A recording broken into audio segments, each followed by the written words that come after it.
مخلوقات کی جائے پناہ ہوگی ہمارے نبی اور شفیع محمد صلی اللہ علیہ وسلم پر۔ اے اللہ تو خلفائے راشدین سے، تمام صحابہ سے اور تا قیامت ان کی اچھی طرح پیروی کرنے والے تابعین سے راضی ہو جا۔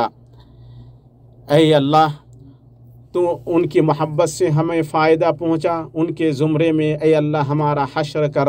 اور ان کی سنت اور طریقے سے ہمیں دور نہ کر، اے اکرم الاکرمین۔